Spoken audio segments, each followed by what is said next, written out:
Mini আর টুকুর জাদুর bag. এই গল্প পরিচালনায় ও পরিবেশনায় গৌতম দণ্ডপাঠ। এক ছিল ছোট্ট মেয়ে মিনি।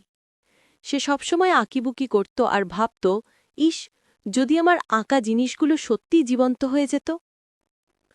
একদিন স্কুলে যাওয়ার সময় সে রাস্তার ধারে একটা অদ্ভুত নীল ব্যাগ পেল। ব্যাগটার ওপর লেখা, draw it and leave it, অর্থাৎ আঁকো আর সেটাই জীবন্ত হবে। মিনি প্রথমে বিশ্বাস করল না, তবুও মজা করে ব্যাগের ভেতর থেকে বের করা নোটবুক একটা বিড়াল আঁকল। হঠাৎই নোটবুকটা ঝিলমিল করে উঠল, আর তার আঁকা বিড়ালটা মিউ মিউ করে সত্যি সত্যি চলে এলো।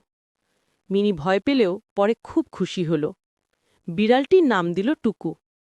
টুকু সবসময় মিনির সঙ্গে দৌড়াদৌড়ি করত, খেলত আর নানান দুষ্টুমি করত।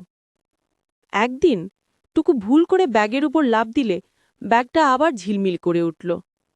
এইবার ব্যাগ থেকে বের হলো এক ছোট জাদুর বাতাস, আর সেটা মিনির ঘরের সব ছবি, গাছ, ফুল, বেলুন, রোবট একে একে সব জীবন্ত হয়ে গেল। ঘর ভর্তি গোলমাল। বেলুনগুলো ছাদে উঠছে, রোবট নাচছে, ফুলগুলো গান গাইছে। মিনি আর টুকু হেসে পুটোপাটি। কিন্তু হঠাৎই টুকু বলল, মিউ, ব্যাগটা এখন গরম হয়ে যাচ্ছে। মিনি বুঝল, জাদুর ব্যাগ যদি বেশি ব্যবহার করা হয় তাহলে অদ্ভুত বিপদ হতে পারে।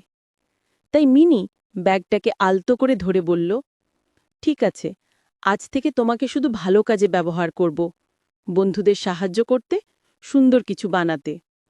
ব্যাগটা আবার শান্ত হয়ে গেল, আর টুকু মিনির কোলের ওপর উঠে মিউ করে বলল, মিউ, তুমি সেরা বন্ধু।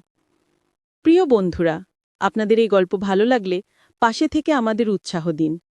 আমাদের YouTube channel love story diary @GD love diary, আমাদের ব্লগ ওয়েবসাইট https://silentlovestorydiary.blogspot.com।